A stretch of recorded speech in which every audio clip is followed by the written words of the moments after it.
Small. Wow, tiny. You are currently listening to Tiny Table, where we explore TTRPGs you might not have heard of. Whether big or small, we hope to cover them all. Because we know that great things can come in tiny packages. Hey gang, this is Skylar, and the following episode is our rules rundown for Call of Cthulhu. If you feel that your cosmic understanding of this game's rules is already so vast as to make everything else seem insignificant, then feel free to gaze beyond to the actual play episodes. However, if it is your first time, you need a refresher, or you like the heebie-jeebies received from Holly's horrifying narration, then speak aloud the ancient script, hold aloft your greatest and oldest artifacts, and we'll give you all you need to know.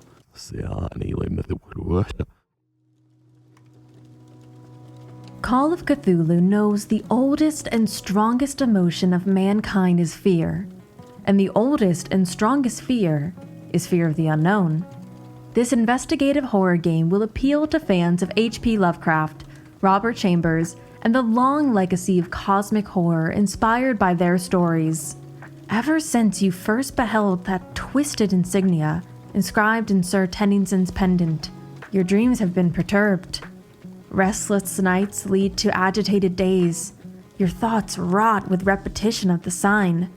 When your research in the depths of the Miskatonic University bore more questions than answers, you decided to head to the source. Only now, housed in the guest room of Sir Tennyson's ancient family estate, do you begin to contend with the unreality of your situation. When any sane person would depart, would flee to the comfort of ignorance, you will seek the trapdoor in their cellar. You will navigate the twisting, damp caverns beneath. By the light of a dying lantern, you will come face to face, eye to thousand eyes, with the sign's true meaning. Aya, aya, a baleful star! What you'll need. Call of Cthulhu has one of the longest histories of rules development in the modern RPG space, with its first edition releasing in 1981. For our actual play, we used the most recent version, 7th edition, which released in 2014. Call of Cthulhu can support anything from one-on-one play to larger groups, though be aware that table sizes above 6 will likely slow down the pace of play. Like with Eureka, we recommend that larger group play be reserved for sprawling investigations where different groups approach the mystery from different angles. Break the big group into smaller groups, run for one at a time, then have them come crashing together in a final session for the climactic moments of horror. An ideal Call of Cthulhu session is 3 to 4 hours in length. Chaosium has released a wealth of adventures that span from one-shots to years-long odysseys. Within these, you'll find 2 different kinds of narratives. The first is the tale of regular people, unenlightened to the eldritch truth of this world, whose seemingly mundane investigation spirals into a maddening revelation. The second is the tale of the dyed-in-the-wool investigators, those who have already been exposed to the Cthulhu mythos and lived to tell the tale. Most scenarios will fit one or the other type of investigator, so players and game masters should decide before choosing the scenario which type of narrative they want to explore. Generally, shorter scenarios will be more favorable for those who enter completely uninformed, while many longer adventures presume the investigators have some exposure to the mythos to drive their delve into madness. An investigator from a shorter introduction can, of course, return for a later scenario. If they survive, that is. To play, everyone will need a full set of dice ranging from D4 to D100, as well as a character sheet and some extra paper for note-taking.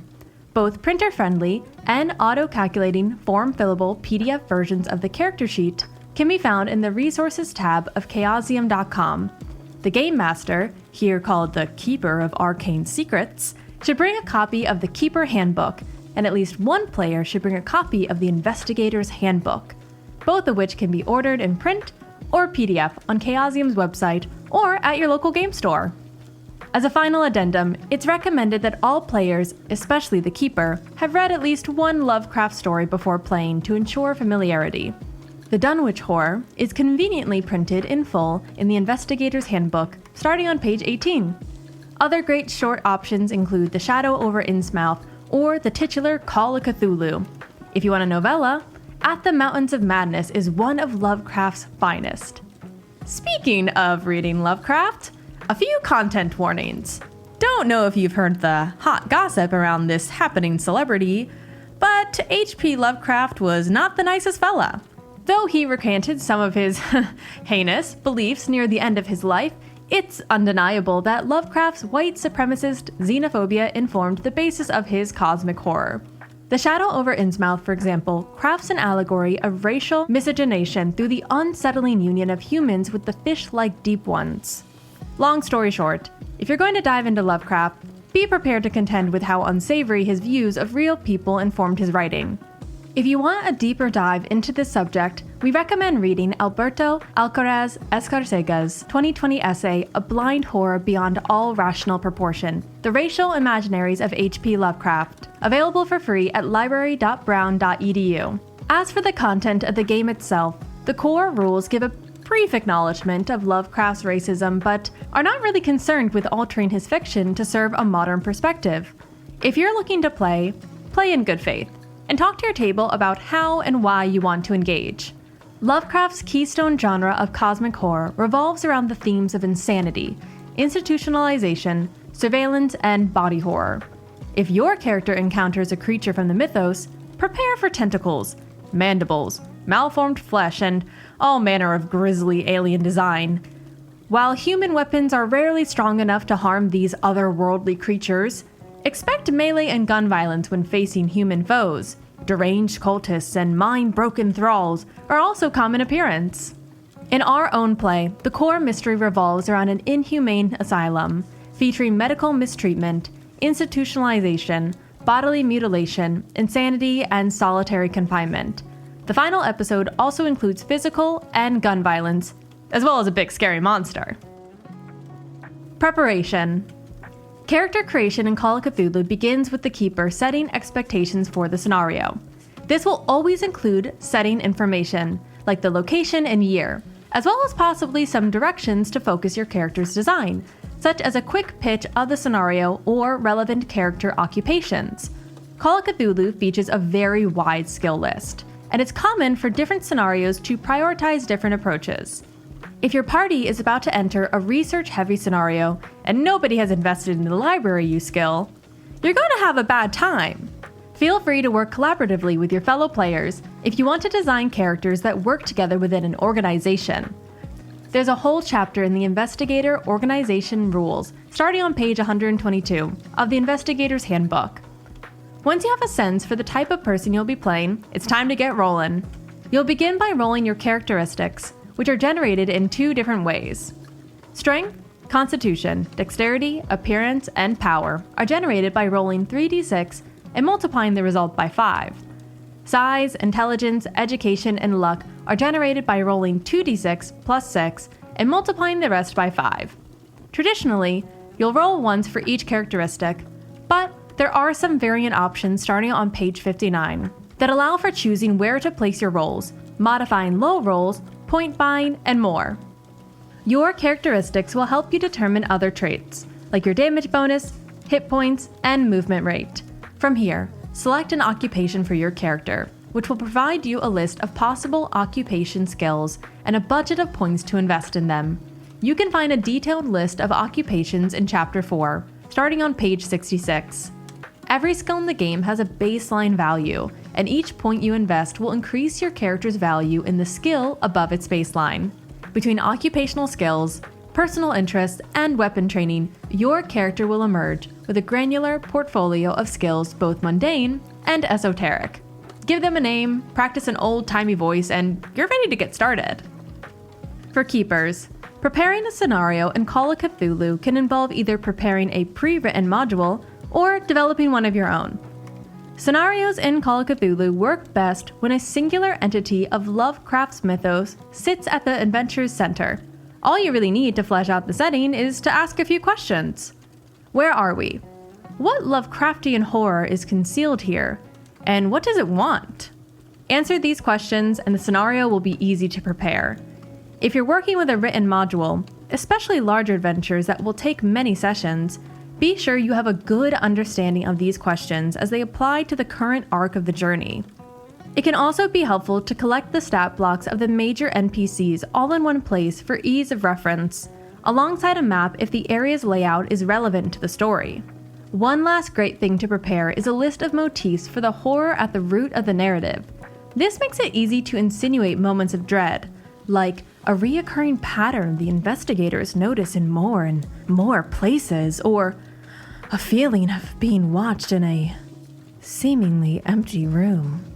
If you have a horror beyond human comprehension, a series of unsettling clues leading to it, and a reason for the investigators to get involved, you're ready to run a game of Call of Cthulhu. Modes of play. Call of Cthulhu has two modes of play: investigation and action.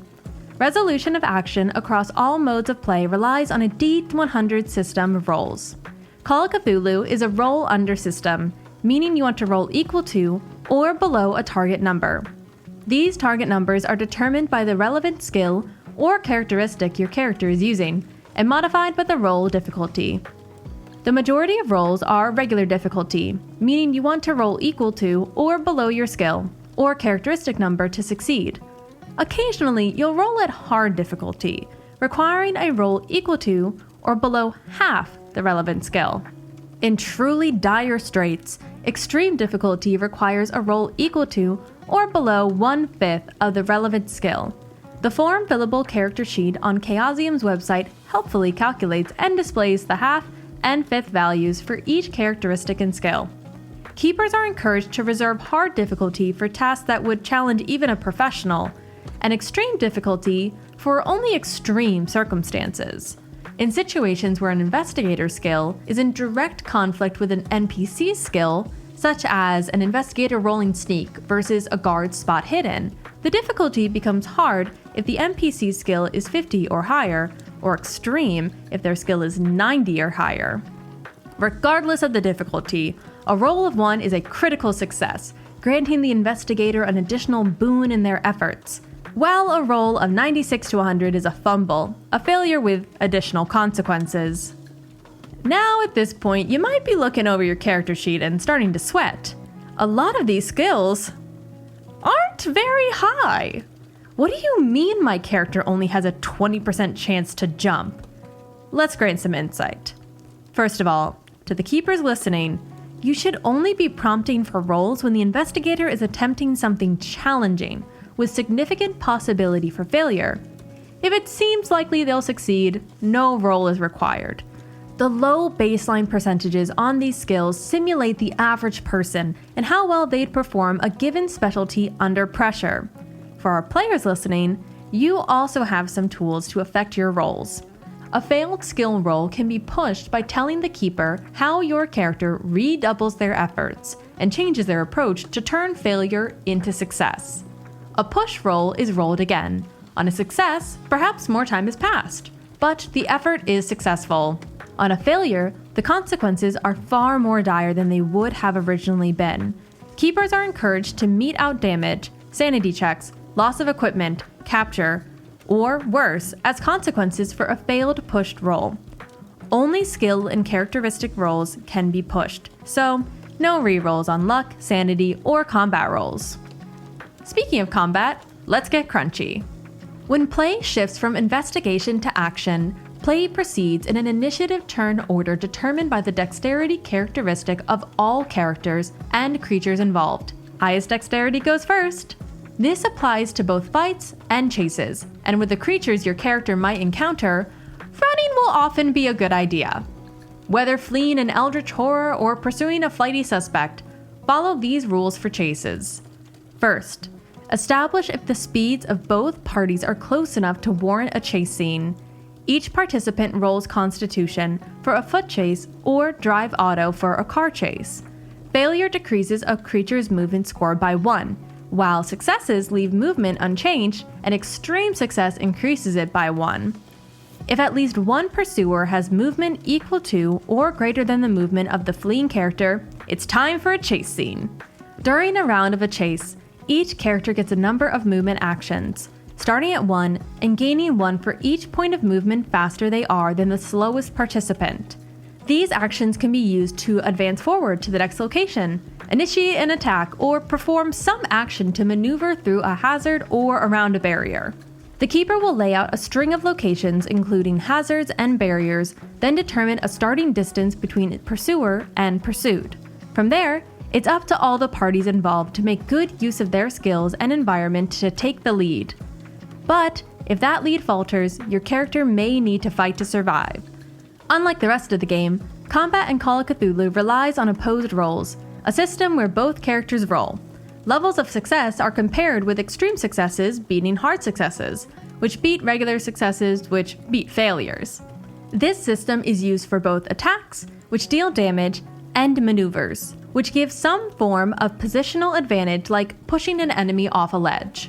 Certain situations might grant bonus dice or penalty dice, which involve rolling an extra die for the tens place and taking the lower or higher result respectively. Bonus and penalty dice cancel each other on a 1-to-1 basis. When your character is attacked in melee, they can either dodge or fight back. Dodging is more reliable because the defender wins on a draw, and success causes no damage to be dealt. Fighting back is riskier because the defender loses on a draw, but if they win, they can damage their assailant while avoiding damaging themselves. These reactions can only be taken by each character once per round, and any attacks targeting a character that has already reacted are made with a bonus die, representing the difficulty of defending oneself while outnumbered. Firearms present their own slew of complexities, with many situations providing bonus or penalty dice. You can find a handy summary of these bonuses, such as firing point blank, and penalties, like the target diving for cover, in a table on page 119 of the Keeper's Handbook. There's also a handy combat flowchart on page 109. All this action is likely to wear on the investigator, in both mind and body. Physical health is tracked with hit points, which are determined by size and constitution. If a single attack reduces your character's hit points by half or more, they sustain a major wound. If the character falls to 0 hit points, but has not been wounded, they fall unconscious. However, if they've taken a major wound, they are now dying, making constitution rolls every round to avoid succumbing to a grisly end. Mental health is tracked with sanity points, determined by the power characteristic. Anytime an investigator encounters something unsettling, terrifying, or tied to the Cthulhu mythos, a sanity roll will determine how much sanity they lose. Anytime an investigator loses sanity points, they'll exhibit an involuntary reaction, such as crying out in terror or jumping away in fright. Losing 5 or more sanity points in a single instance can cause temporary insanity, while larger losses can break the mind indefinitely, or even permanently if the investigator is reduced to 0. In the mind of an insane investigator, phobias and manic responses run rampant, and bouts of madness may overtake them completely, leaving their fate to an uncaring dice roll. I'm sure you'd go crazy too if you realized you lived at the whims of extra-dimensional beings and their twisted polyhedrons. Legal. Call of Cthulhu is owned and copyrighted by Chaosium Inc., all rights reserved. This podcast is based on the following game content created and owned by Chaosium: Call of Cthulhu, Keeper Rulebook, and Investigator Rulebook, Chaosium Inc., 2015, and the scenario Genus Loci from the Doors to Darkness, Chaosium Inc., 2016. Tiny Table is an independent production by Tiny Table LLC. As Lovecraft himself said, from even the greatest horrors, irony is seldom absent. You may know precious little about your cosmic fate, but you now know enough to hear and play the perilous Call of Cthulhu. See ya! Hi, and thank you for listening to our podcast. If you enjoyed this episode, then we'd really appreciate if you left us a review. If you really like what we do here and want to support us further, you can join us at patreon.com/tinytablepodcast. Our business email is also open for inquiries at tinytablebusiness@gmail.com, and all of our socials can be found in the episode description for any shenanigans you might want to follow. Till next time, see ya!